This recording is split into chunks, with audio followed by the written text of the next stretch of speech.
presentación será grabada.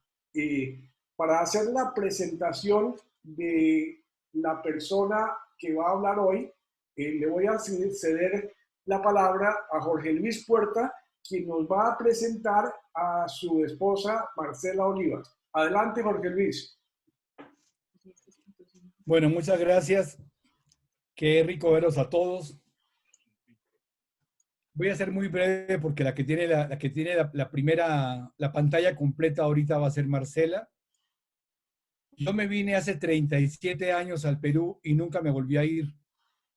Sigo en Perú porque las peruanas lo han decidido así y porque realmente ese tema de la arqueología y de la cultura en general me ha atrapado.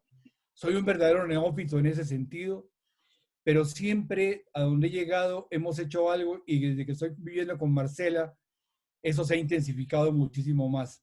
Al llegar aquí a Ancash, que es uno de los departamentos más ricos arqueológicamente hablando, al año de haber estado aquí sacamos 2 libros sobre iconografía pre-inca, solamente de este departamento. Fue una alegría para nosotros ver que artesanos, artesanas, profesores, las 2 ediciones se agotaron. Son 2 tomos distintos y ya no existe. Ni siquiera nosotros los tenemos aquí. Pero mucho orgullo de que uno va a un restaurante ahora y ve las iconografías que habíamos sacado nosotros en los libros, los artesanos haciendo las piezas con esas iconografías, porque el tema central para mí es que la cultura milenaria que tiene Perú es una fuerza todavía sin explotar. Yo sentí lo mismo como tuvimos la oportunidad de viajar con Marcela a México.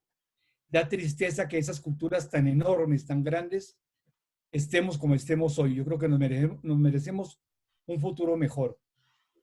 Y solamente para decirles que una pequeña anécdota. Fuimos el año pasado con algunos agentes turísticos a Canadá y cuando fuimos a uno de los tantos pueblitos que visitamos en Canadá, uno de los alcaldes habló con mucha emoción y nos dijo, vea, no nos vendan paisajes.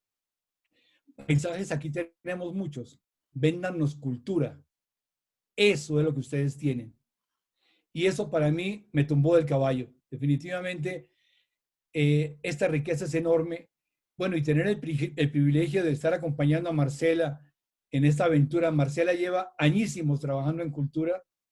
Es una posición envidiable porque con la vulnerabilidad de los trabajos aquí, que Marcela se haya podido dedicar por más de 20 años a estos temas, realmente es un orgullo para ella y que creo que en este momento el ministerio está valorando mucho eso. Ella está ahora, actualmente, es la directora del Ministerio de Cultura aquí en el departamento de Ancash. Entonces, yo no más que eso, no quería nada más que eso. Quiero presentarles a Marcela. Sé que ha preparado esto con mucha responsabilidad y ojalá realmente las expectativas que ustedes tienen las podamos cumplir. Darío, entonces no pudimos con la presentación, la que tú tienes, entonces la vas pasando para que Marcela entonces tome la pantalla. Perfecto. Estoy poniéndola en este momento. ¿Me dicen si Perfecto. están viendo? Sí, está muy bien. Perfecto. Esto tiene su anécdota. Estos son huacos mochicas de un museo que se llama Larco, que queda en Lima. Es un museo muy hermoso. Y el Museo Larco quiso hacerle un homenaje a la selección peruana cuando participó después de 16 años en el Mundial de Rusia y sacó esta foto, ¿no? Somos un equipo milenario. Todos son huacos pre-incas de la cultura moche. Ahora van ustedes a ubicarse mejor cuando Marcela comienza a conversar. Los dejo con ella.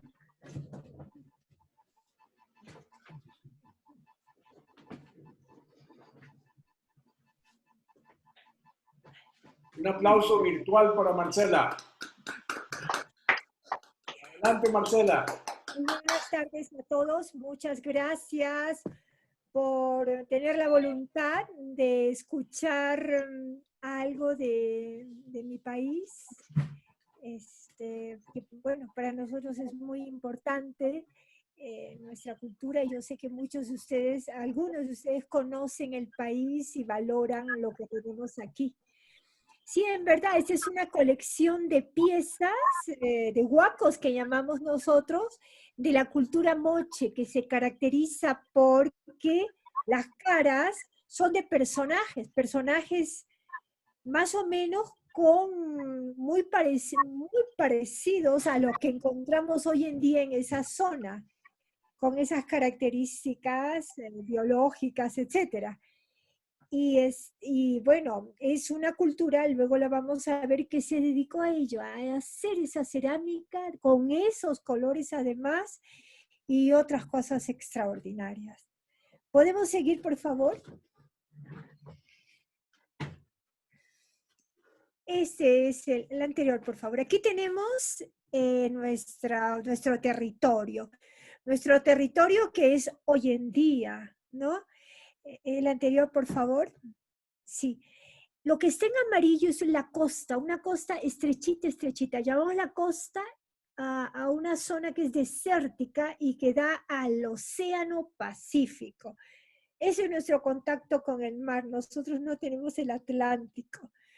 Todo lo que es marrón es donde estamos nosotros, que son de 700, 800, 1000 hasta 7000 metros de altura, donde están las cordilleras con los nevados, y luego se baja y todo lo verde es la Amazonía.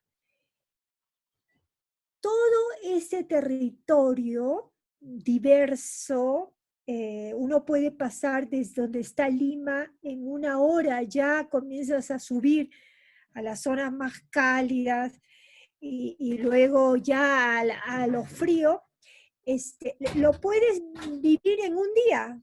Todos esos pisos ecológicos están muy cerca, son muy cerca.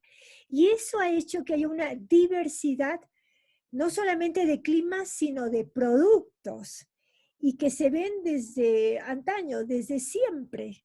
Hay cultivos que se han dado como la lúcuma, creo que ustedes allá se llama corozo, las paltas, etcétera, y una serie de cultivos cultivos para la alimentación que el Perú ha sabido dar al mundo, y por eso ahora también la cocina peruana es famosa, porque tiene una diversidad de climas y suelos que permiten producir una variedad de alimentos. Todo lo verde es nuestra Amazonía, donde también se encuentran vestigios arqueológicos. ¿Podemos pasar al siguiente, por favor? La siguiente, aquí estamos. Este es un mapa que manejamos en el Ministerio de Cultura, donde se pueden ver todos los sitios arqueológicos que tenemos, pero se ven, digamos, en verdad es mucho más fina la localización de los sitios. Nosotros aquí en Ancash, estamos más o menos al norte de Lima. Todo es un departamento que tiene 20 provincias, desde la costa pacífica hasta casi llegar al Marañón, a la Amazonía. Todas las provincias hay sitios arqueológicos. Entonces la ocupación del hombre antes de los incas ha sido muy diversa, debo decir, por las expresiones que vemos tan distintas, pero también han ocupado casi todo este territorio. Debo decir también que hay vestigios prehispánicos también en el norte de Chile, en el norte de Argentina, y tenemos también contactos también con Ecuador, sobre todo en la época inca. El siguiente. Bueno, esta es una línea de tiempo muy, muy resumida, digamos, de lo que vamos desde la izquierda, ¿no? Los sitios como Chavín, Paracas, hasta llegar a 1440, que es donde aparecen los incas. Y esto que ha estado ocupado en la sierra, que llamamos nosotros las sierras, las montañas, la costa y también el oriente. Pero ahora vamos a explicar un poco mejor cómo es esto, cómo ha sido este desarrollo. Sí, el siguiente, por favor. Vamos a empezar con Caral. Caral fue declarada en el 2015, no, menos, 2009, Patrimonio de la Humanidad. Es un sitio que podemos ver allí y queda entre la costa y un vallecito. Al fondo ya vemos las estribaciones de las montañas. Caral es un complejo de centros ceremoniales donde ya se puede percibir la arquitectura tradicional de los Andes. Nosotros no tenemos las pirámides como las encontramos en Egipto, las pirámides en punta, ni tampoco como en México. Nuestra digamos, visión y construcción arquitectónica se compone de plazas circulares como la que vemos, que son hundidas, y se baja con escaleras y en el medio se hacían reuniones, ofrendas, etc. Y luego se va avanzando y hay pirámides, y estas pirámides son truncas. Y dentro de estas pirámides, que se sube por plataformas, se encuentran habitaciones, sitios para que se reúnan los altos dignatarios, etc. Esa es la característica de la arquitectura en el mundo andino. Tengo que decir también que este proyecto lo comenzó hace unos 30 años más o menos, una profesora que tuve en la universidad, y todo eso estaba cubierto de arena. Han sido todos estos años de trabajo donde han ido limpiando y limpiando estos montículos de arena y han ido descubriendo, está bien dicha en este caso la palabra, la formación y el desarrollo de estas ciudades.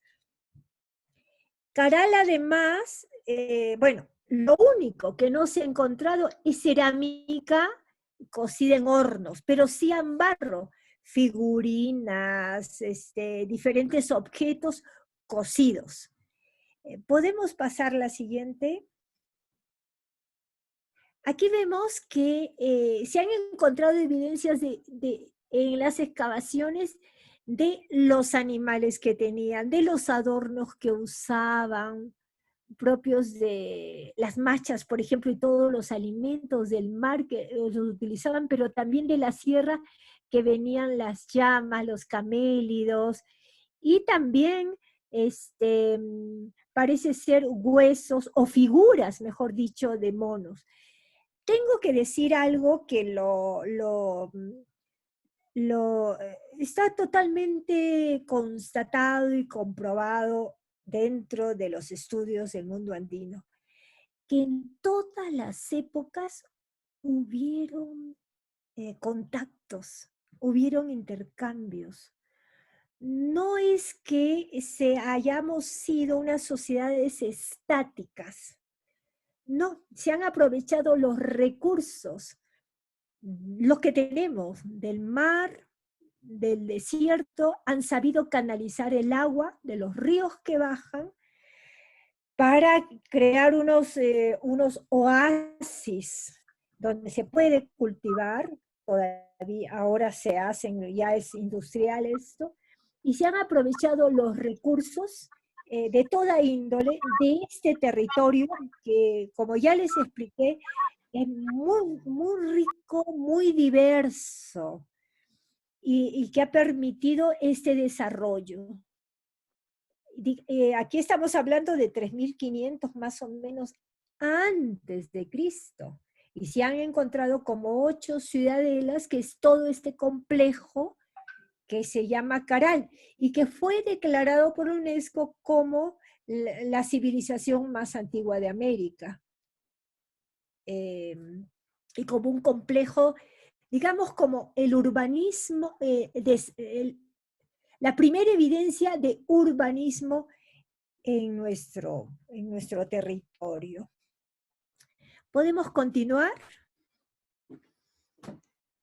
Luego, esto es como un pequeño break nomás, porque en verdad es tanto lo que hay en el país, y lo que he elegido son algunos sitios que son patrimonio de la humanidad, declarados patrimonio de la humanidad por la UNESCO, porque son únicos y originales y no hay nada más en el mundo como ellos. Por eso son esas declaraciones, porque tienen valores originales y que la humanidad tiene que preservar. En este sitio yo tuve la suerte de trabajar 6 años. Esto queda en Ancas y se llama el Centro Ceremonial de Chavín de Huántar. Está en plena sierra, está situado entre 2 ríos, es un sitio muy frágil. Parece que los sacerdotes o las personas que vivieron ahí quisieron como mostrar su fuerza y poderío en la naturaleza, porque en el transcurso de los siglos este sitio ha sido inundado por huaicos que llamamos, pero también cuando hay mucha lluvia se elevan las aguas de los ríos, crecen y producen inundaciones. Aquí vemos ese complejo, esas características de la arquitectura que les mencionaba, pero esta vez en piedra.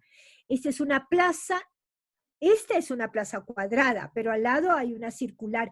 Son hundidas. Uno entra e ingresa por unas escaleras. Seguramente que esto servía para grandes reuniones de toda la gente que en la época iba hacia Chavín, porque se han encontrado cerámica de diferentes lugares de la época, no propia, no cocida allí. Pero también se han encontrado evidencias de que ya cultivaban el maíz y la papa, entre otros tubérculos y vegetales. Ya se alimentaban con camélidos, con venados. Un arqueólogo trabajó allí en una zona y encontró como los restos de un banquete. Parece ser que los peregrinos venían de buena parte del territorio peruano a ofrendar aquí a los dioses de Chavín. Y ahora voy a explicar por qué. Pero antes veamos, bueno, hemos tenido que poner estas cubiertas porque la lluvia es tremenda allí y se mete dentro de las galerías. Es un complejo de arquitectura hecha de barro con piedra, pero enchapada en piedra, y es frágil con las lluvias, y sobre todo por el complejo de galerías internas que hay allí. Entonces hay que proteger mucho el lugar, pero además es un lugar que está en el imaginario de todos nosotros los peruanos, no solamente los arqueólogos, por las imágenes que ahora voy a presentar. Seguimos, por favor. Bueno, aquí hay un señor que está allí visitando, pero arriba vemos una cabeza clava. Son las famosísimas cabezas de Chavín de Huántar. Nosotros en un museo que tenemos allí en esa población, tenemos como 60 cabezas clavas y son imágenes de seres antropomorfos con unas bocas como si fueran felinos, unos ojos desorbitados, unas narices gruesas, y estas cabezas de 1 metro y medio de largo estaban incrustadas en los muros. Esa es la única que queda ahora. Y posiblemente se piensa que estas cabezas servían un poco para asustar o a controlar a las personas que vinieran o demostrar un tipo de poderío. Pero tal vez la imagen más importante, la pieza más importante que hay en Chavín, por la cual va todo el mundo, es por esta pieza que tenemos a la izquierda, que le llamamos el lanzón o una huanca. Una huanca es una pieza en piedra que está tallada en este caso y que se encuentra en el cruce de unas galerías subterráneas. Uno tiene que bajar como unos 8 o 10 metros para poder acceder a todo está oscuro, y acceder a este ídolo que está allí en su lugar hace 3000 años. Esta pieza está tallada con esos elementos que también tienen la cabeza clava y toda la lítica de Chavín. Son bocas con colmillos, son ojos como desorbitados, y tienen adornos de serpientes. Esos 3 animales, y también garras de águilas. Con esos 3 animales, la serpiente, el águila y el felino, los chavinos parece ser que se impresionaron y a su manera crearon una iconografía propia, que luego la expandieron un poco por el territorio, y uno encuentra diseños Chavín en la época en otros lugares. Quiere decir que era un sitio muy importante para para los peregrinos, pero también había un grupo de sacerdotes que, como ahora los hay, que iban difundiendo el culto. Las imágenes sí parecen como terroríficas, pero eso es lo que a ellos les impactó y les interesó hacer y demostrar. La siguiente, por favor. Aquí vemos una galería. Uno tiene que bajar, como les digo, 8 o 10 metros, y son galerías de varios pisos, todas hechas de piedra, todas tienen dinteles de piedra. Posiblemente era para que los sacerdotes allí prepararan su parafernalia. En fin, no lo sabemos bien, pero hay mucha especulación hacia para la utilidad de este sitio. Imagínense, esto tiene 1500 años antes de Cristo. Pero lo que es importante es que ya muy temprano lograron construir este sitio, que es único en todo el Perú por ese complejo de galerías subterráneas. Se piensa que aquí solamente accedía un grupito de beneficiados, de sacerdotes, y más bien en la plaza grande se reunía toda la gente que iba, ¿no? Entonces, perdón, quiero bajar un poquito, me está molestando un momentito, por favor.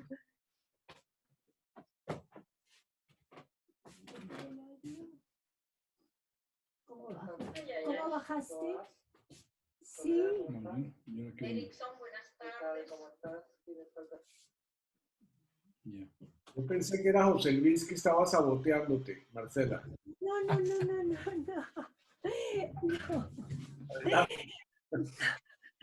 Aquí estoy.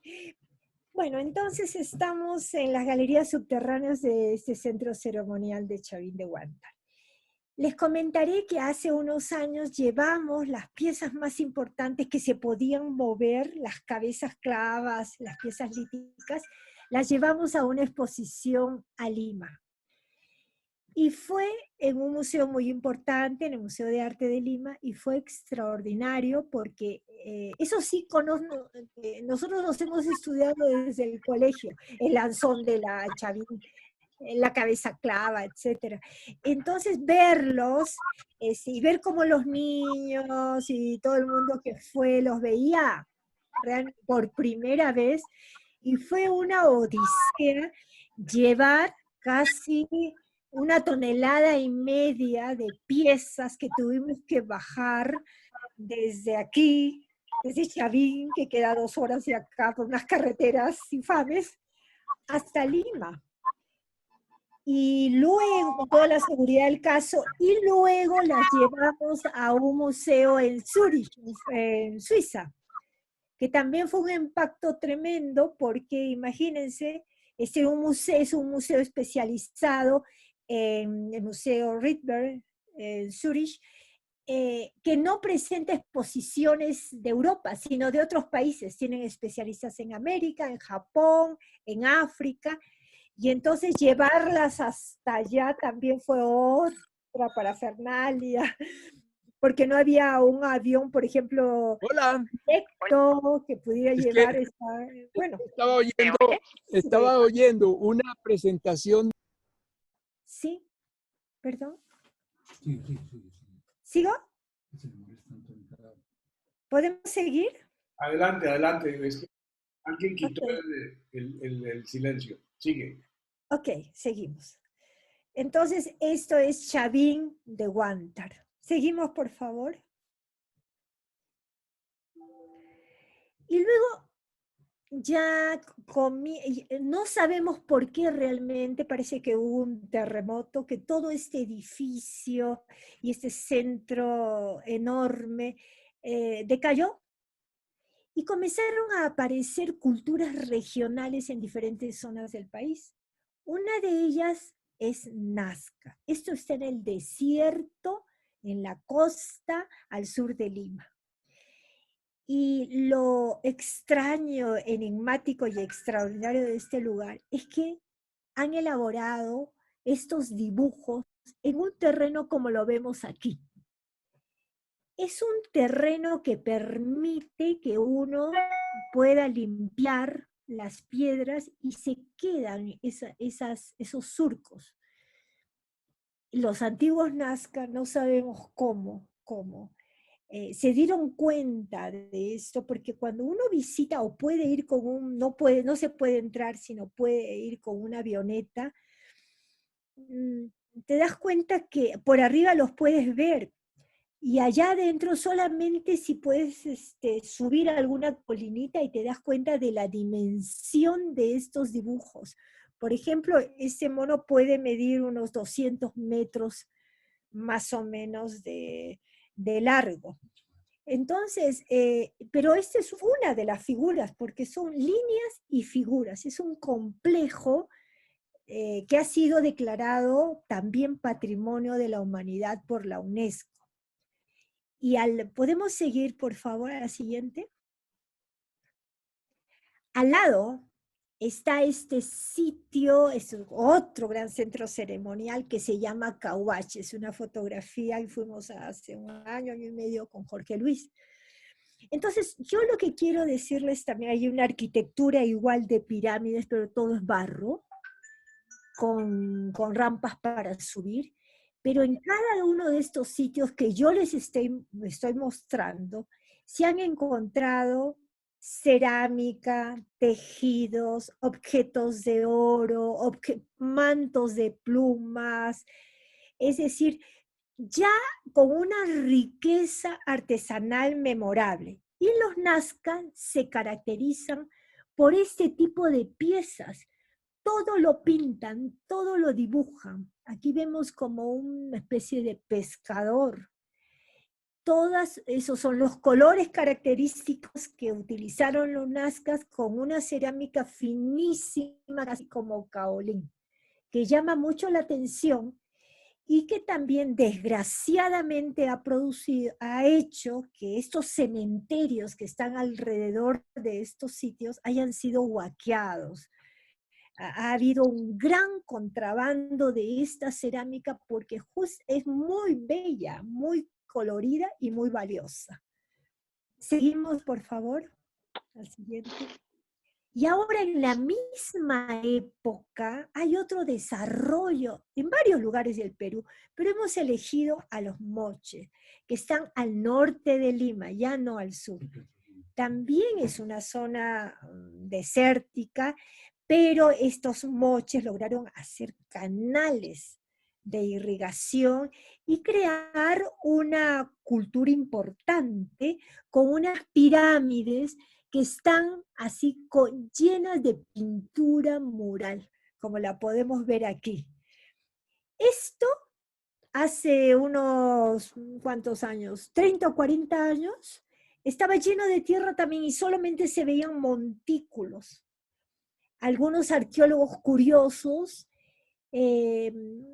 sabían lo que había allí, pero comenzaron poquito a poco a ver cómo conseguían dinero para hacer la limpieza y comenzaron a descubrir y descubrir y descubrir, y nunca nos imaginábamos que hubiera esta cantidad de frisos con un significado muy rico, por supuesto. Aquí hay guerreros, hay personajes tenebrosos, y se han hecho los estudios de la iconografía de este sitio. Ha sido muy bien trabajada la puesta en valor y la llegada de los turistas. Entonces, es ahora un centro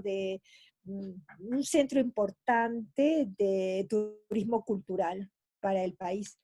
Quiero decir también que muchos de estos sitios fueron documentados en el siglo, a fines del XVIII, en el siglo XIX, por los viajeros que venían aquí, también en Colombia y toda América, porque era la época de la búsqueda del conocimiento. Las plantas, documentaban las piezas, la arqueología, etc. Y gracias a ellos hemos tenido mucho conocimiento de lo que había, pero también de lo que se destruía.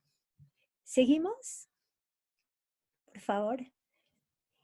Y dentro de la huaca de la luna hemos encontrado estos frisos con estas imágenes terribles. Se le ha llamado el degollador a ese personaje que está en el medio. Son imágenes muy fuertes también, pero llenas de colorido.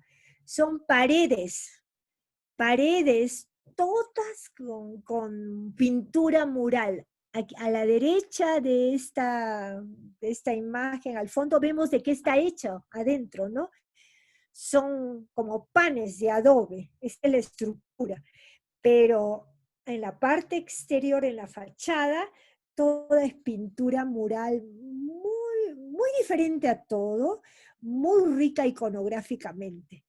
Y acá a la derecha vemos una pieza también de un huaco que llamamos, que se encontró allí, en esta huaca de la luna. El siguiente, por favor. ¿Le dicen huaca de la luna? Sí, porque eran dos montículos enormes, uno la huaca del sol, que todavía no se ha excavado, y luego la huaca de la luna, que es esta. Aquí tenemos el señor de Zipán. Este fue el descubrimiento más importante del Perú en las últimas décadas. En 1987, un arqueólogo que vivía allí cerca recibió una llamada de que estaban huaqueando una pirámide. Y entonces acudió, fue con la policía y encontró mucha gente. Yo he visto el documental de aquella época, eran como unas 50 personas huaqueando, porque ya habían encontrado algunas piezas como la de este personaje de oro, y lograron vender esas primeras piezas. Entonces se tuvo que ir con la policía, inclusive hasta hubo una muerte entre huaqueros peleándose por el oro. Y de ahí comenzó, hemos visto cómo con unas carpas muy humildes fueron allí con la policía a proteger el lugar y comenzaron a excavar, y resulta que era una pirámide, como vemos al lado derecho, y al fondo estaban enterrados, pero en diferentes capas, los señores de una dinastía. Y lo extraordinario de estos es todo la joyería que tenían, como la de este señor: collares, orejeras, sonajas, narigueras, tocados, etc.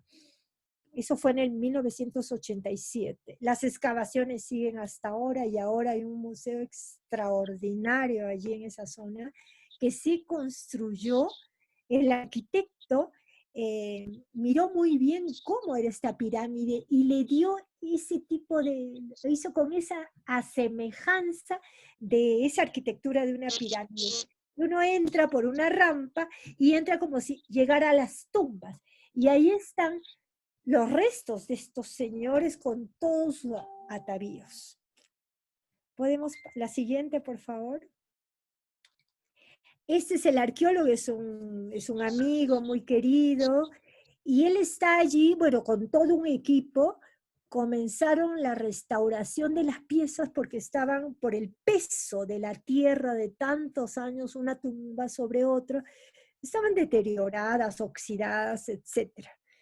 Esta de la derecha es una nariguera, no,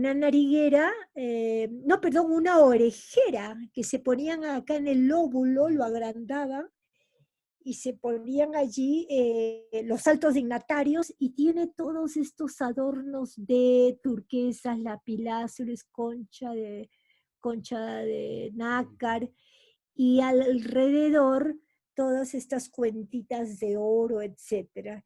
Se han hecho trabajos muy importantes sobre la metalurgia en el Perú, así como en el Museo de Oro. Yo en Bogotá me he quedado realmente fascinada con todo el trabajo que ustedes también, que también se hizo en vuestros territorios.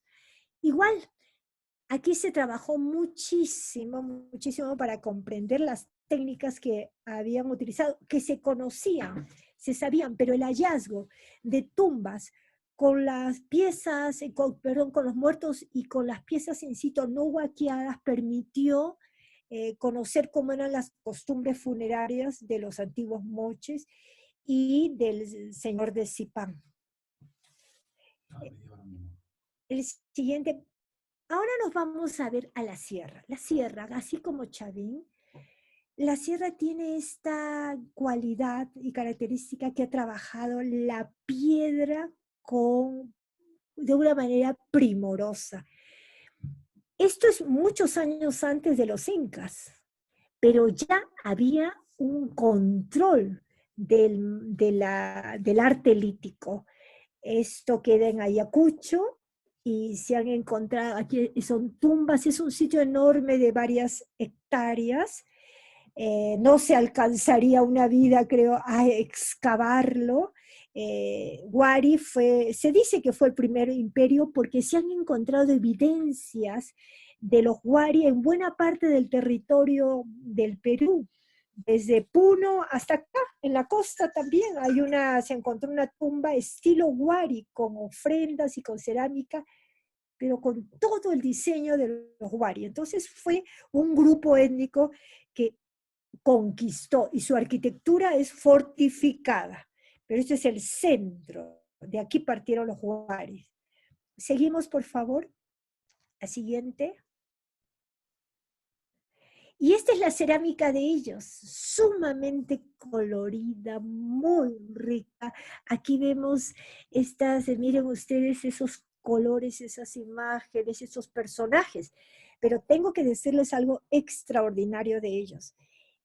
Estas piezas, muchas de ellas, han sido encontradas en las tumbas rotas.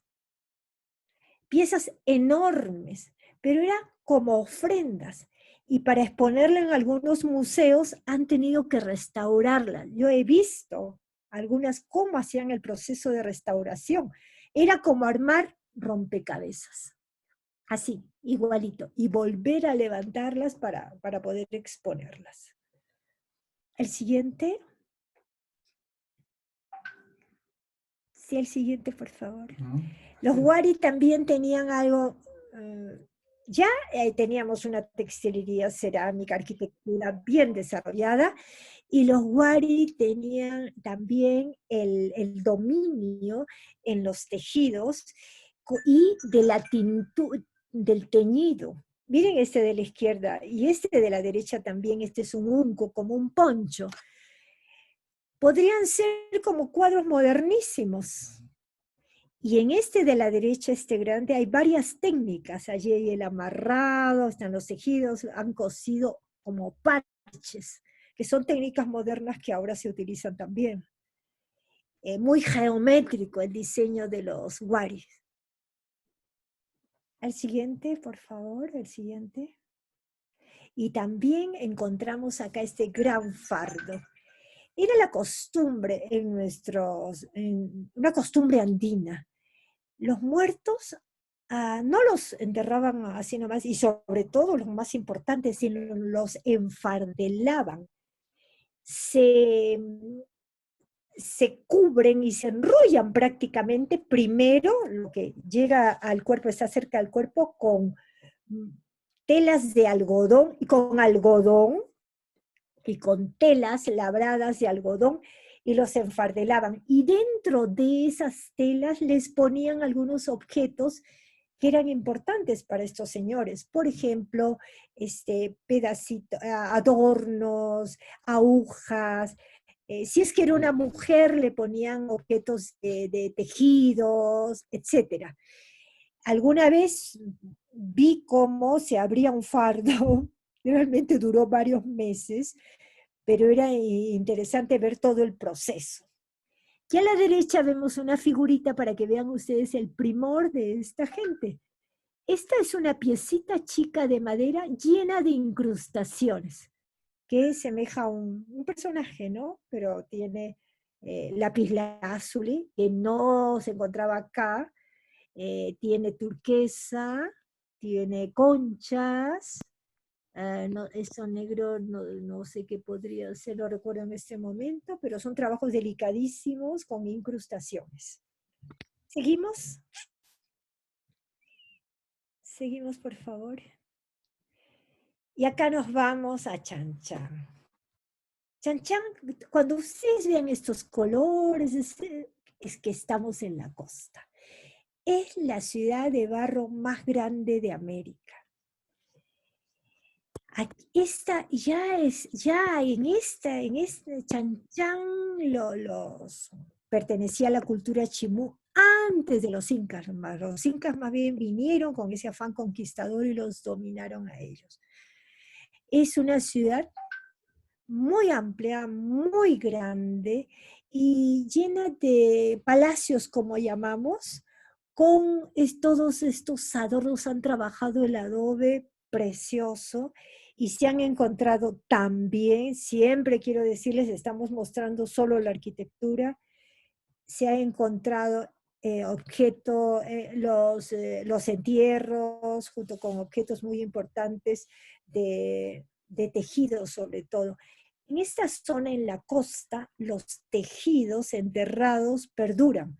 Por eso es que podemos verlos ahora y ver algunos museos en Lima donde hay colecciones de tejidos prehispánicos muy bien conservados. En cambio, aquí en la sierra, el agua daña mucho todo el material orgánico. Seguimos, por favor.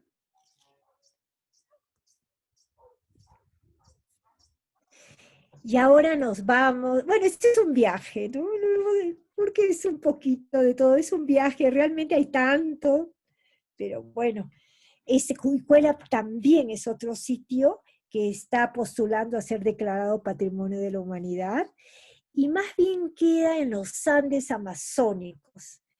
Uno ve la Cordillera Blanca, pero luego, yendo hacia el oriente, cambia el clima, hay mucha neblina y se les llama, se les llama los chachapollas, los chachapullas, los hombres de la neblina, los hombres, porque casi todo el tiempo está lleno de neblina esta zona, pero tiene un ecosistema muy rico, con cultivos también de toda clase, y luego uno baja un poquito y ya llega a la Amazonía. Los chachapollas, o chachapullas, como decimos, expandieron su territorio, sus construcciones y su poderío, podríamos decir, por buena parte de la zona noramazónica del país.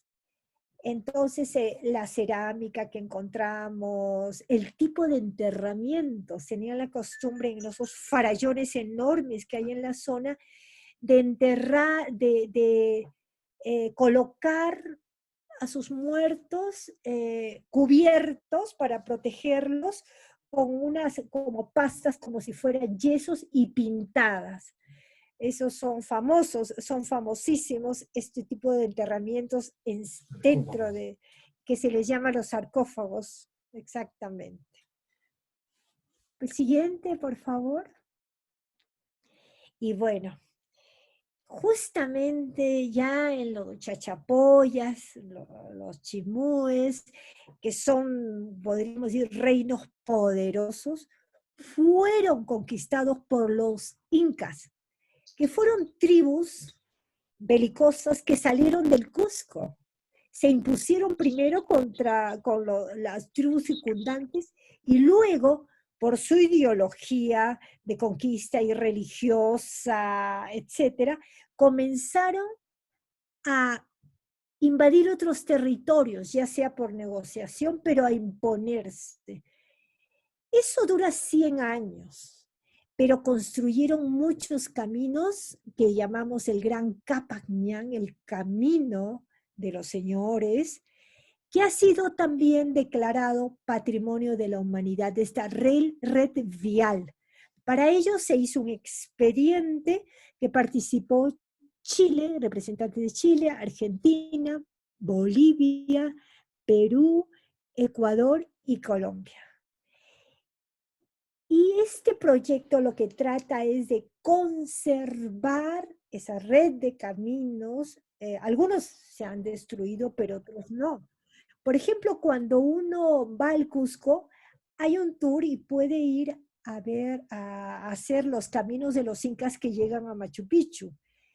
Pero no solamente están allí en el Cusco, sino están en todo el territorio, los restos. Muchos han sido destruidos por expansión agrícola, por muchos motivos. Imagínense, desde la época de los incas, 1532.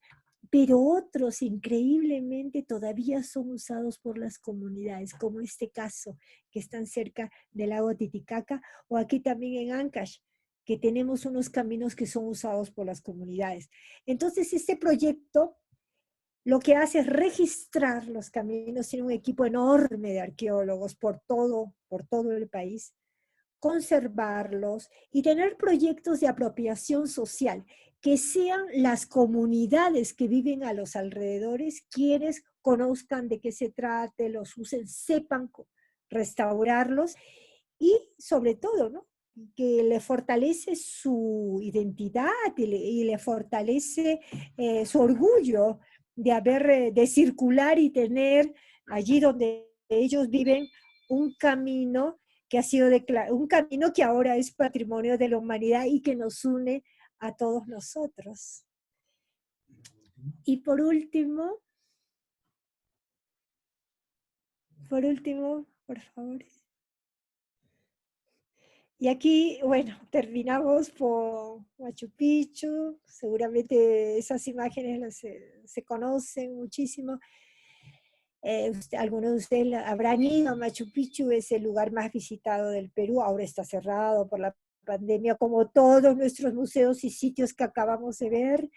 Es la joya de la arquitectura inca por la situación geográfica, por el ambiente, por la ecología, por todo lo que contiene.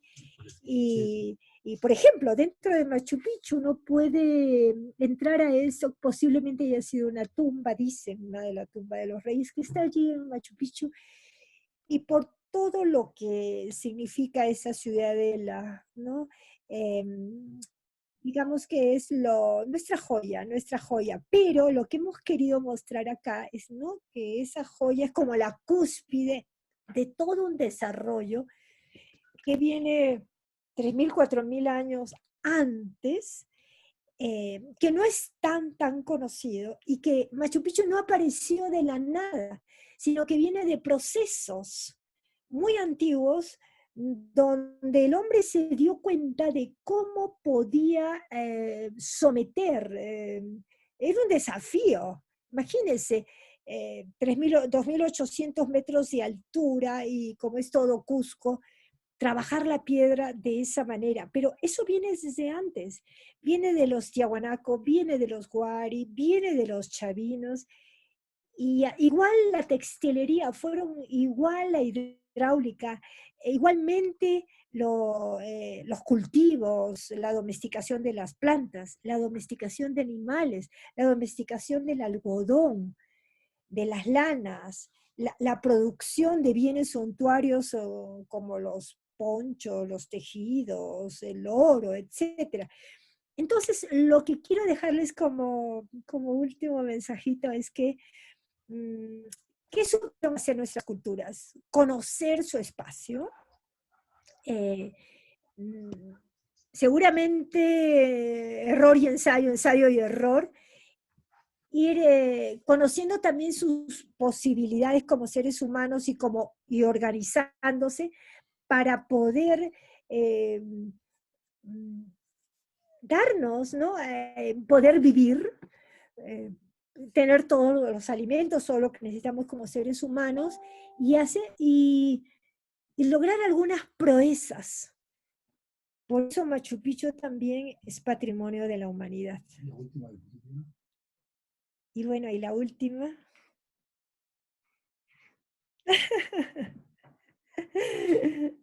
Ahí está el caracol, de las líneas de Nazca sacaron este diseño. Y bueno, aquí estamos, los esperamos con mucho cariño, quienes quieran venir. Bueno, cualquier pregunta, cualquier comentario, feliz. Bravo. Por favor, pueden liberar sus... Ahora llegó el guaco.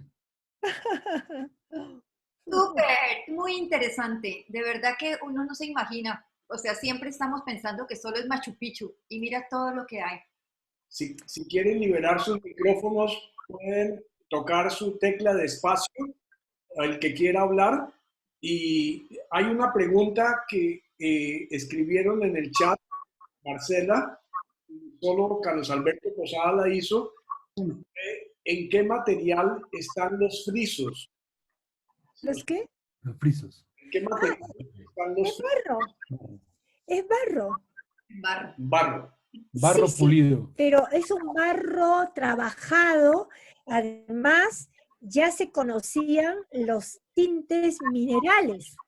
Nosotros hemos hecho pruebas con piedras que dan, piedras amarillas, por ejemplo, y hemos pintado en sitios de las huacas. Entonces, ya se conocían los tintes, sobre todo los minerales, pero otros también. Entonces, es un enlucido en barro. Digamos que adentro uno encuentra un poquito de piedra y barro como unos, ¿cómo llamamos? Unos adobes. Sí, pero afuera es un enlucido y allí, y pintaban con pelos de personas, porque se han encontrado, y también de animales. Ahora, es muy interesante saber, Carlos, la pregunta es muy buena porque estamos en la costa y en la costa peruana no llueve. Cuando hay el fenómeno del niño, cuando ha habido el fenómeno del niño, esto sufre muchísimo. Chan estuvo a punto de desaparecer en el fenómeno del niño del 82. Incluso hay teorías que dicen que estas ciudades se abandonaron por fenómenos del niño muy fuertes, donde ya tuvieron que abandonar. Pero en general no llueve y por eso se puede conservar tanto las telas, como decía Marcela, como estos enlucidos en barro. Gracias, muy interesante. No hay ninguna pregunta más escrita en el chat, pero el que quiera de nuevo puede levantar la mano para que no hablemos todos al tiempo, y si tiene alguna pregunta para Marcela, adelante. No hay. Así, William Mejía. Adelante, William. Sí, Marcela, ¿con qué pegaban las piedras, sobre todo en Machu Picchu. Machu Picchu y en las que mostraste 8 o 10 metros bajo tierra? Mira, en Machu Picchu uno se acerca y no hay ningún... Están muy juntas. Hay un pulido extraordinario y ahí están. Uno se puede acercar visitando el Cusco, caminando por las calles del Cusco, en el mismo Machu Picchu, y no encuentras, casi no encuentras un mortero de barro, ¿no? Y si lo han hecho ha debido ser muy fino. En esas excavaciones, ¿te refieres a esa excavación de esas tumbas, pero en la sierra? Sí, ¿Las de Chavín o las de Huari? la de Chavín. El mortero es barro. Barro con piedras chiquititas. Adentro de esas pirámides es barro pero con piedra, ¿no? Y encima está enchapado en piedra. Entonces nosotros siempre tenemos ahí un problema muy fuerte, porque la lluvia, si por eso hemos cubierto, como ya el enchape ya no está, ya no hay enchape en buena parte, el agua se mete al mortero, se mete al núcleo constructivo y va debilitando la arquitectura, la estructura, la arquitectura. Pero hay un detalle interesante. Las galerías de Chavín no son excavadas en la tierra, son construidas. Eso es un tema. No hay otro caso parecido en América Latina. Entonces, ellos hacían los túneles, iban construyendo etapas, como decía Marcela, como se van construyendo las pirámides, van superponiendo un piso entre otro, pero son galerías construidas. Como ustedes vieron, uno puede caminar erguido. O sea que eso estaba hecho para conservar, algunos tienen la teoría de para conservar cereales, incluso tiene un sistema de ventilación y de iluminación natural. Sí. En algunos puntos permitían que la luz del sol entrara y uno no siente sensación de encierro, porque el aire circula muy bien, porque ellos supieron ubicar como puntos de aire y puntos de luz en la piedra misma. Sí, una arquitectura bien pensada, hecha de a pocos. No es que excavaran, no. Primero, pues era una pirámide, porque tenemos los planos, se ha trabajado el desarrollo de la arquitectura en Chavín, una pirámide baja, trunca, y el lanzón estaba mirando hacia arriba, abierto. Y luego comenzaron a construir otros pisos con galerías. Y otros pisos y otros pisos. Entonces es una suerte de galerías internas, pero donde se encuentra la pieza principal es el ídolo que les he mostrado, el lanzón de Chavín. La construcción de Chavín tardó 1000 años. Sí, tiene todo un proceso, sí. Una pregunta de Samuel Arango. Adelante, Samuel. Sí, gracias Marcela, Jorge Luis. Ustedes saben que en Medellín otra vez mi casa los espera. Perú es alucinante. Yo no he tenido la fortuna sino estar en Lima, Cusco, Machu Picchu. Y de esa experiencia, de esos 3 lugares, pienso que más que una experiencia cultural, se trata de una inmensa, profunda, intensa experiencia espiritual. Lo que yo sentí en el Templo del Sol de Machu Picchu, lo sentí solamente en Teotihuacán, en México, en la cultura azteca, o en San Agustín, Colombia. Es algo que lo invade a uno y se le mete por los poros, de tal manera que hace inolvidable la experiencia y un deseo inmenso de regresar a esas experiencias. Total que el Perú es un sueño. Cuantas veces podamos visitarlo, ojalá lo pudiéramos hacer. Pero no solamente, es esta parte que Marcela nos mostró de una cultura absolutamente asombrosa y maravillosa, y además con unos criterios éticos y estéticos que no alcanza uno a imaginar. Pero incluso tengo un sobrino que nació en el Perú, y él mismo desde pequeño exalta y representa la cultura peruana. De todas maneras, quiero agradecerle a Marcela la exposición, porque volví a sentir otra vez la emoción espiritual de gente que nos consideraron indios pero que teníamos, ¿qué tal que no nos hubieran descubierto? Es decir, porque nos descubrieron se perdió tanto. Es decir, la verdad no fue no fue un descubrimiento, sino una esclavitud. Pero si se hubiera aprovechado lo que había, cosas que incluso son comparables con cualquier otra cultura de cualquier otro continente, total que imbuirse de eso, llenarse de eso como acabamos de hacer, es alimentar el alma. Muchas gracias por esta experiencia tan bella. Gracias. Gracias a ti, gracias, gracias. Pilar, la hija de Reinaldo Hernández, pidió la palabra. Adelante, Pilar. Espérate, estoy tratando de... Ahora sí puedes hablar.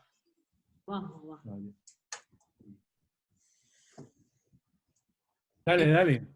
Dale, Pilar. Bueno, no pude iniciar desde las 3 en punto, estaba haciendo una vuelta bancaria, cocos de estos días, pero alcancé a ver una parte final y yo creo que la emoción de poder recrear, pues desde la vista obviamente de las personas que han conocido, que han viajado, que han vivido la cultura, le da a uno, pues uno ganas de querer ir. Y dos, definitivamente nosotros como continente, porque desde todo, digamos, desde Norteamérica, la parte de Canadá, todo Estados Unidos, México, toda Centroamérica y muchos de los países latinoamericanos han tenido unos aportes grandísimos y esos vestigios que llevan tanto tiempo, o sea, uno oye una casita hoy y ya está la mega grieta, ahora toca todo con termoresistentes y un montón de cosas y se le va a uno el internet y se despelucó, pero allá cómo estaban pensadas las estructuras para un beneficio común, como también la invasión de pueblos, de pronto de unos un poco más avasalladores o más impositivos, pero cómo dejó esa historia y que yo siento que la conquista, eso que nos conquistaron y nos descubrieron, eso es así el cuento más chimbo que nos han metido desde que somos chiquitos, porque yo lo que siento es que las mujeres nos violaron y vinieron fue a robarnos literal y las ciencias que tenemos de esos vestigios tanto que están hoy en día reposando en muchos de los museos de otros países que no es Latinoamérica ni Norteamérica ni Canadá, sino en Europa.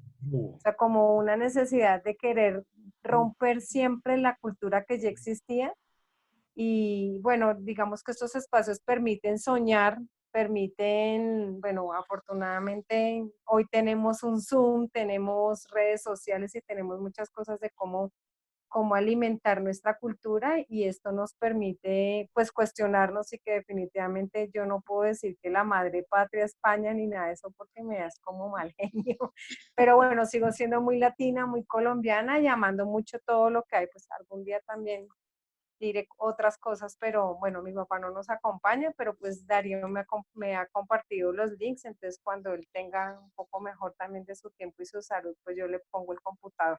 Ahora estoy con el celular, menos mal ahora somos ricos con portátiles, con tablet, con celulares, aunque los que amamos la piel libre, sentimos por la noche mucha carga con tantas luces. Bueno, muchas gracias y ya me canso. Gracias, Pilar. Y saludos a Reinaldo de todos nosotros, que se siga mejorando. Carlos Alberto Posada tiene la palabra.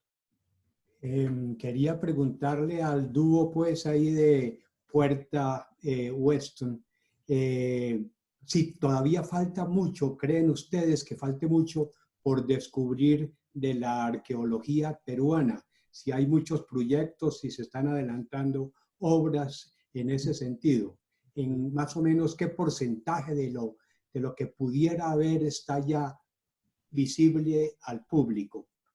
Acompañé a un arqueólogo japonés que llevaba como 15 años trabajando en el país y le hice la misma pregunta. Y me dijo, exagerando, conocemos el 35%. Wow. Mira, ahora tenemos felizmente estos sistemas satélites que georreferenciales con los cuales se pueden ubicar los sitios arqueológicos. Se ha afinado mucho la tecnología en ese sentido. Nosotros, por ejemplo, todas las empresas que quieran construir algo, hacer un camino, poner telefonía, cables, un municipio chiquitito que quiera arreglar una carretera o algo, tiene que tener ahora un permiso del Ministerio de Cultura que no existen restos arqueológicos. Y eso nos ha permitido conocer más el territorio, conocerlo más, identificar más todo lo que falta. Sí, falta muchísimo. Mira esa zona de Chachapoyas que hemos visto, donde está Cuelap, es inconmensurable. Todo lo que hay ahí en medio de esas selvas boscosas. Sí, falta mucho, falta. Carlos tenía la palabra, creo. ¿Carlos? Sí, Carlos Torres. Adelante, Carlos. Viendo la línea de tiempo que nos presentaste, no sé si le entendí bien, pero comenzaba 3.600 años antes de Cristo. Acá. 4.000 más o menos. 4.000 Sí. años antes de Cristo, la línea de tiempo. Y me sorprendió que dentro de esa línea de tiempo, mira acá, los incas son 100 años nomás. Nada más. Entonces, una de dos, o los anteriores no eran como muy importantes y no los han estudiado como han estudiado los incas, que han pasado, a los incas han pasado a la historia fuertemente como una de las grandes civilizaciones de América. Pero parece que los demás, desde los 3.900 años, no fueron importantes, no dejaron nada, no se ha descubierto, no le han metido el diente los arqueólogos. ¿Cuál sería la interpretación de esa diferencia de atención y calidad para unas civilizaciones comparado para otras?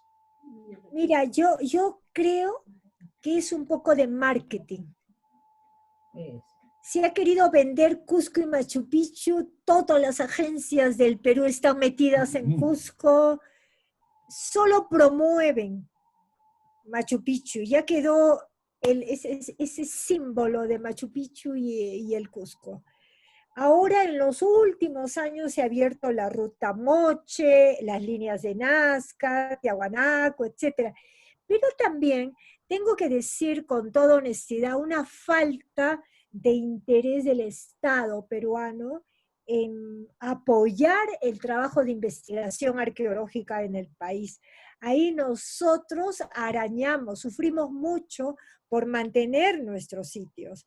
Ahora con esta cuarentena he tenido que afrontar varias invasiones a sitios que tenemos aquí cerca. Entonces, tenemos un Ministerio de Cultura que tiene 10 años, antes era un Instituto Nacional de Cultura, no tiene los recursos o no le dan los recursos necesarios. Y Cusco está sobreexplotado por el turismo, pero sobreexplotado. Entonces, la lucha de todos nosotros que trabajamos en el resto del país es poner en valor lo que tenemos, los valores lo que tenemos. Es marketing, es comodidad, qué fácil, Machu Picchu, ahí está todo. Tenemos que dar la otra mirada. Hubo un gran debate hace unos años, Carlos, un gran debate que hubo hace pocos años, justamente a raíz de la marca Perú que pusimos en la última diapositiva. Antes se identificaba Perú, país de los incas. Me acuerdo mucho que ese era el eslogan. Y el gran debate fue, ¿dónde están las culturas anteriores? Y ganó esa corriente de decir, mire, por eso están aquí las líneas de Nazca. Ese circulito que forma la P de Perú también tiene referencia a unos andenes circulares que están cerca de Cusco. Los andenes circulares de Moray, que hacen referencia a un centro experimental agrícola que tenían los incas en esa zona. Pero tienes toda la razón. Y además, cuando uno va a México y ve la fuerza realmente que el Estado le pone a esto, estamos aquí realmente a años luz, ¿no? Como dice Marcela, es el último ministerio. Hemos tenido 10 ministros de cultura en 10 años, señores.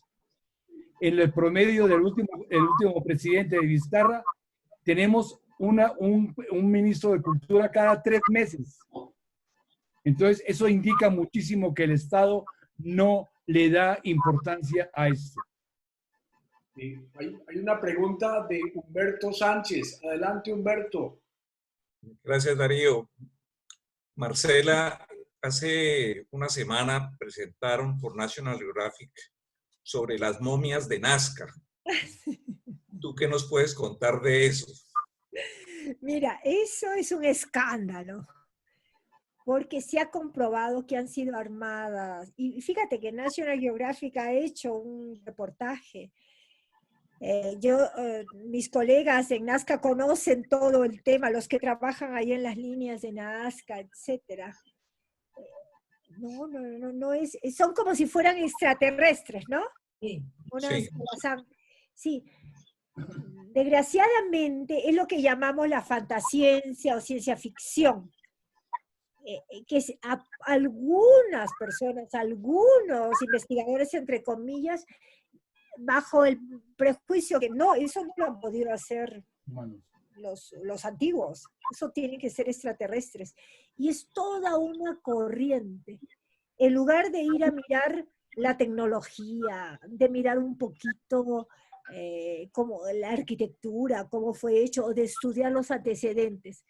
Entonces nosotros tratamos de luchar con esto, y yo con mis alumnos, es que las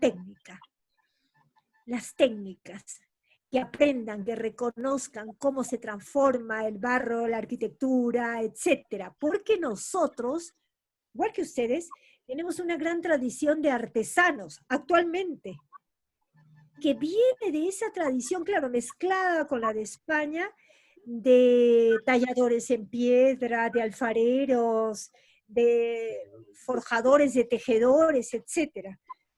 Entonces, ese producto ahora mestizo existe todavía, no está hecho con la máquina. Y eso es lo que tratamos de hacer, ese es nuestro trabajo, ¿no? Conocer a fondo dónde te están engañando. Los guías de turismo que hacen unos cuentos, Dios mío, tremendos.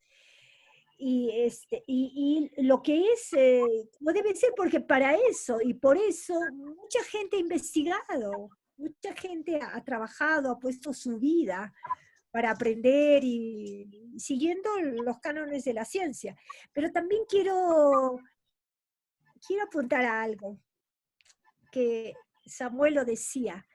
Es verdad que en estos sitios uno siente algo muy especial.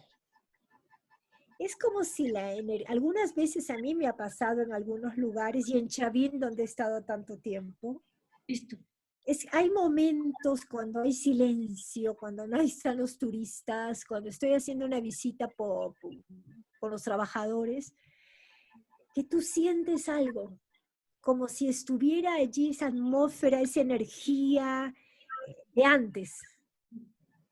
Y te transmite paz, te transmite te eleva espiritualmente, y te hace pensar también y reflexionar. Si uno encuentra en estos sitios del pasado como cuando uno va a un monasterio de cualquier lugar del mundo, también uno siente una energía especial. Gracias. Marcela, hay una pregunta de Silvio Zuluaga, de si ha habido un descubrimiento últimamente de una zona arqueológica similar a Machu Picchu. Mira, te cuento algo. Machu Picchu no está solo. Del Cusco a Machu Picchu hay una red de sitios arqueológicos y los caminos de los incas. Solo que, como hablábamos, ha sido vendido como si fuera único y estuviera separado de todo. Pero no. Cuando uno ve los planos, los mapas que han sacado arquitectos, investigadores y todo que han seguido, ves toda esa red enorme. Hay sitios que todavía faltan, no más para la Amazonía, diría yo, pero también en la costa. Mira, Zipán, ese descubrimiento de las tumbas de Zipán fue en 1987, recién. Toda la pirámide se fue encontrando a los reyes, a los personajes. un descubrimiento. Por ejemplo, el año pasado, Chavín estuvo dentro de, y también Chan Chan, porque se descubrieron unos idolillos que se habían guaqueado y estaban en museos, pero se encontraron in situ una serie de idolillos que estaban en hornacinas. O en Chavín se encontraron otras galerías con un cuerpo, por primera vez, un cuerpo de un completo. Entonces fue un descubrimiento importante. Sí los hay, pero de la dimensión, de la trascendencia de Machu Picchu, no. Pero vuelvo a repetir, el tema con Machu Picchu es toda la promoción. Marcela, yo quería hacerte una pregunta. Yo fui uno de los turistas que estuvimos con Pilar hace unos años, unos 3 años en Machu Picchu, y estuvimos en Cusco. Y una de las cosas que me impactó mucho fue que en Cusco pedí conocer el templo de la Compañía de Jesús y la catedral.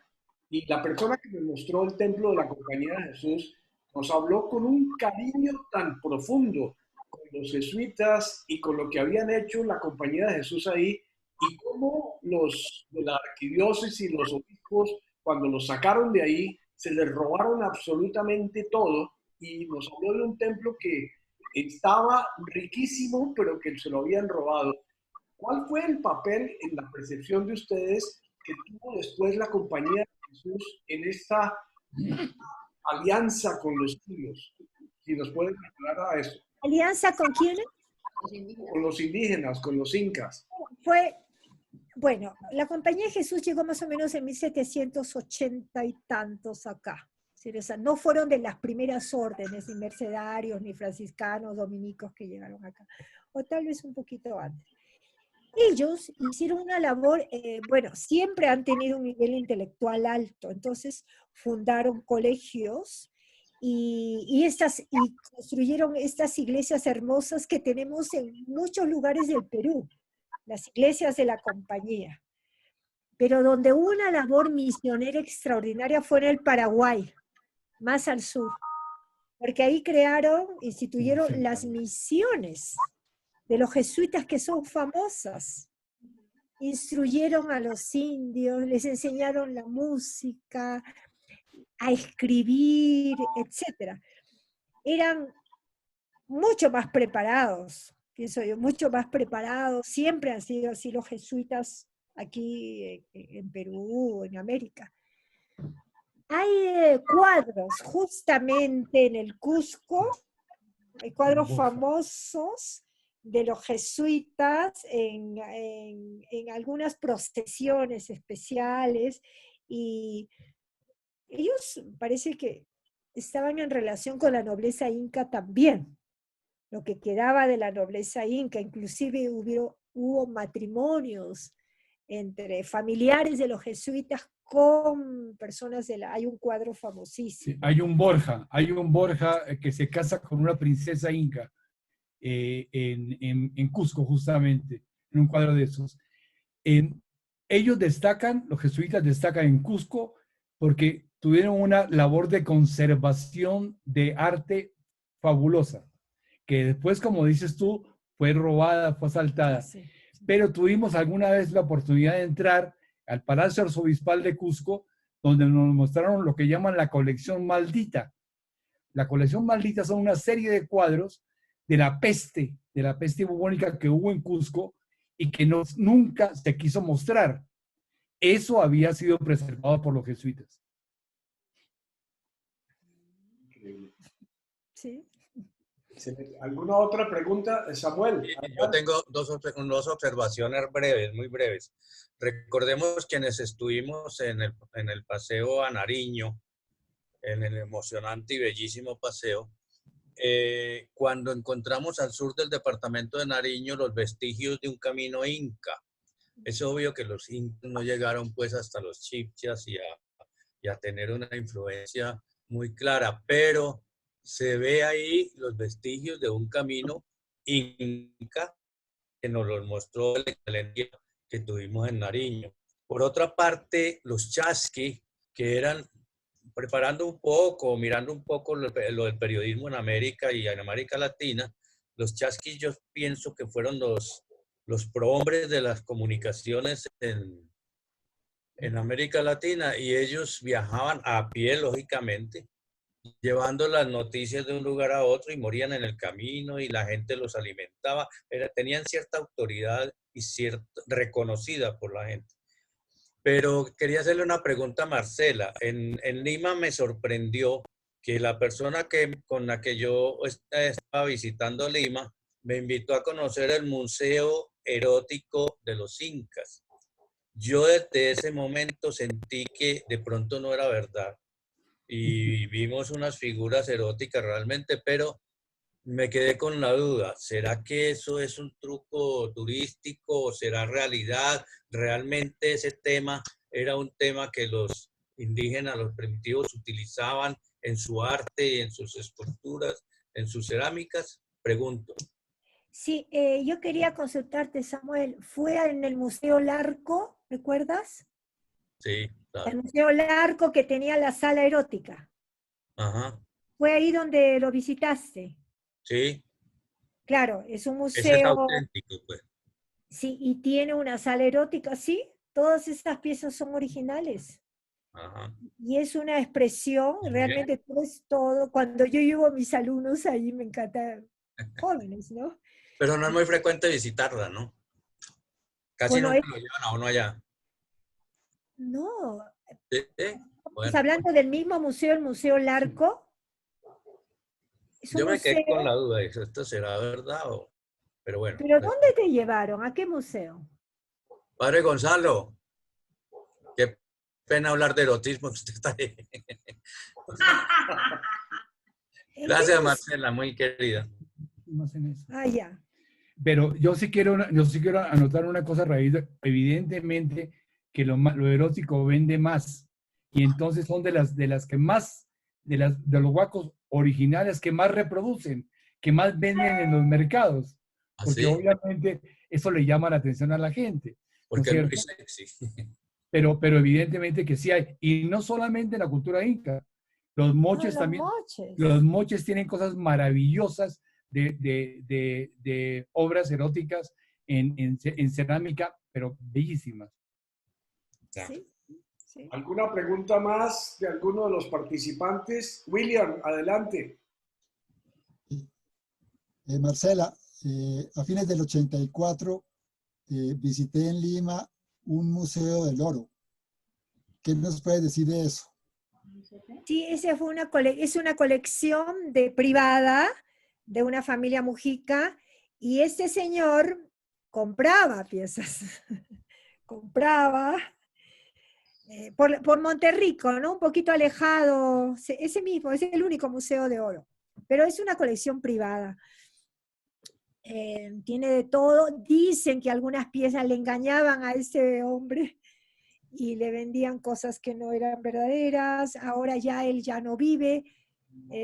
Ha creado una fundación Mujica Gallo, ya sus hijos y nietas ya son metidos en el tema profesional. Pero cuando yo fui a ver el Museo de Oro de ustedes, yo pensé inmediatamente, y se lo comenté a Jorge Luis, nuestro gobierno no ha tenido la visión, como el Banco Central de la República, de juntar, de formalizar y de hacer el Museo de Oro de Bogotá, de Colombia. Nosotros podríamos tener algo así, pero no, el Museo de Oro es una colección privada, tiene de todo, tiene armas, porque el señor Mujica era un especialista, iba de cacería por todos lados, recordarás. Se ha mejorado bastante la museografía, pero mucho de lo que tienen allí es de que compraba en aquellos tiempos a los huaqueros. Sí. Sí, y eso sí es envidiable realmente. Yo tuve la oportunidad, en el 2014 fuimos a Pereira, a la zona cafetera, y el Museo del Oro que tienen en Armenia, ese pequeño museo del Banco de la República, es una hermosura realmente. Esos pequeños museos de sitio en regiones, esa labor que ha hecho el Banco de la República nos parece extraordinaria y la envidiamos aquí. Aquí no hay nada parecido. Darío, yo quiero contar algo, una anécdota. Mi bisabuelo, Leocadio María Arango, creó el primer museo de la ciudad de Medellín y ahí recolectó piezas en oro y mucha orfebrería. Ese museo después, gran parte se encuentra en el Museo del Oro del Banco de la República y la parte de orfebrería se encuentra en la Universidad de Antioquia.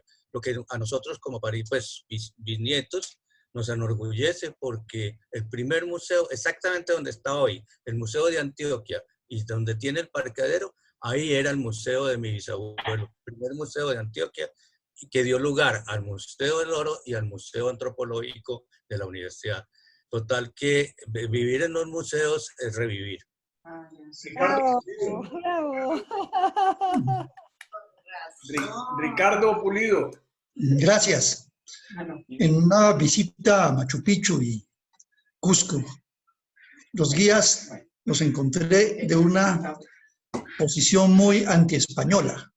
Los invasores, los expoliadores, muy dura. A mí me llamó la atención eso. Y de vuelta a Lima lo comenté con un señor peruano sobre el tema y me dijo, mire, aquí exageramos un poco el tema, pero para invasores o expoliadores, los incas, que acabaron todas las culturas anteriores. ¿Qué opinas tú de eso? Efectivamente, el imperio, por eso se llama el imperio de los incas, fueron conquistadores. Avanzaban y avanzaron y avanzaron por el norte, por el sur, y conquistaban o negociaban, porque ellos necesitaban tierras y necesitaban afirmar su poderío desde el Cusco. Inclusive, Atahualpa murió en el cuarto de rescate aquí en Cajamarca. Bueno, los españoles lo apresaron, pero porque estaban en luchas con su hermano, con Huáscar, por el poder. Entonces, esas luchas entre hermanos, etc. Mira, me acuerdo, era 1900, con respecto a los guías, 92, creo, 91, 92, yo estaba en España, en casa de mi hermana que vive allí, y fui a visitar las instalaciones de la Feria Universal, la feria que España estaba haciendo por los 500 años. Los españoles de hoy día no les interesaba para nada América ni el Perú. Ellos querían ser más europeos y mostrarse con todo el poderío que podían tener en aquel momento. Cuando yo llego a Lima y me acuerdo que voy a una conferencia de historiadores, etcétera, sobre los 500 años, porque hubo muchísimo de todo estilo, y que todavía había esa furia contra los españoles, pero si nos vemos, nosotros tenemos toda la sangre dentro, ¿no? Y ya eso ya fue, ya pasó. Sí, hubo lo que hubo, pero ahora nosotros tenemos sangre de todos. Cuando yo cuando terminé de estudiar arqueología, mi primer trabajo fue en Cajamarca, allí donde ajusticiaron al Inca Atahualpa. Y yo sentía que ahí acababa la historia del Perú. Imagínate la formación así que teníamos. Que allí ya todo lo demás no valía. Pero esas son cosas de juventud que le faltaba vuelo y todo, ¿no? Porque uno tiene que mirar viendo todo, ¿no? No solamente cerrado hasta aquí nomás se acabó el Perú y de ahí ya no. Y ya no, pues, ya no. Entonces, esos radicalismos tampoco, ¿no? Ya son desfasados. Sí, lo que a mí me parece y lo que nuestra misión tiene que ser, sí, de rescatar todo ello, pero también rescatar cómo fue ese encuentro, lo que se produjo acá, en estas ciudades, porque eso te da, digo yo, una tranquilidad de espíritu y no te vas hacia el otro extremo de por qué nos arrebataron, por qué.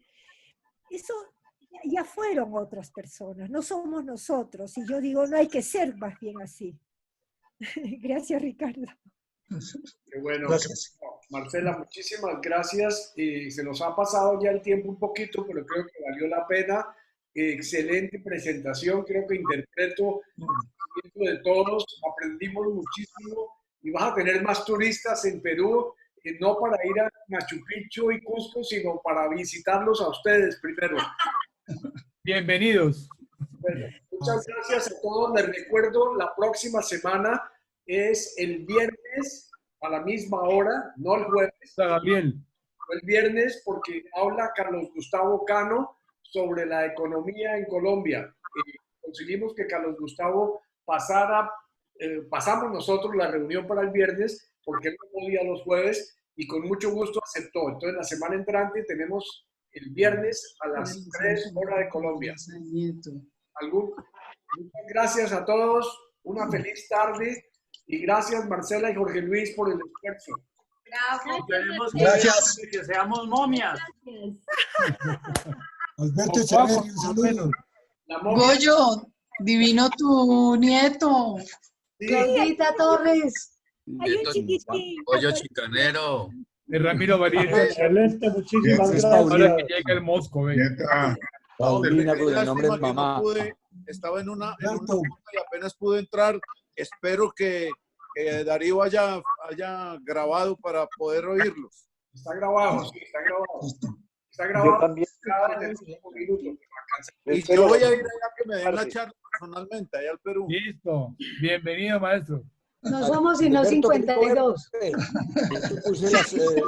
Recordemos el próximo jueves también la conferencia de Pacho de Ru. Creo que es 4:30, Darío, ¿no? Sí, 4:30 hora de ustedes.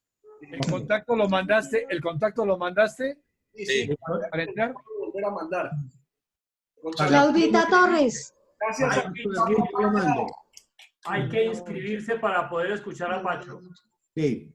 Hay que inscribirse. Ok. Escuchar a Pacho de Ru. Bueno. Listo, muchachos. Clau. Hola, y Gabriel, ¿qué nos iba a contar? ¿Gabriel? Claudita. Gabriel, que venía de una reunión, ¿qué nos ibas a contar? No, estábamos en una reunión, estamos ahí abriendo el centro comercial, ha sido muy complicado, pero ahí vamos. Estaba trapeando. Sí, vamos a trapear. ¿Cuál junta? Es que hay muchas... Acabando de lavar la loza. Pagando una ropita. Alberto, estuviste muy callado. Sí, claro. Lavando ropa. Larry, disculpas por no haberte enviado la invitación, pero la próxima prometo, santa obediencia, mandártela. Muy bien.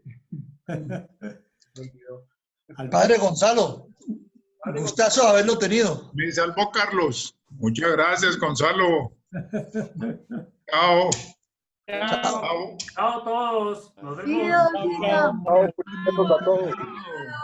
Chao. Chao. Mil gracias. Berto, chao. Chao. Claudia, ¿qué hubo? Chao, excelente, gracias. Chao, Pedro. Saludos a Norita. Chao. José, chao. Silvio, Chao, Juancho. Bueno, gracias. Hola, Velasco. Hola, gusto verlos a todos. Saludos a Clarita. Luego. Gracias, Ro. Un abrazo por allá a todos. Gracias, chao. Gracias. Sí. Chao, Ro. Chao, muchas gracias, Darío. Excelente. Gracias, Gonzalo. Gracias. Fido, ¿cómo se siente el 79? Gracias. ¿Ya empezaste los 79, Fido? Sí, ya estoy entradito en los 79.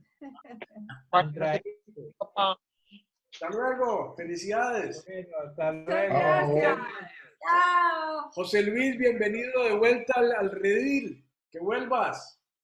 Gracias. Ahí vamos con la fidelidad. Seguir aquí adelante. Chao. Gracias. Chao, chao. Chao, chao. Chao, chao. Hasta luego.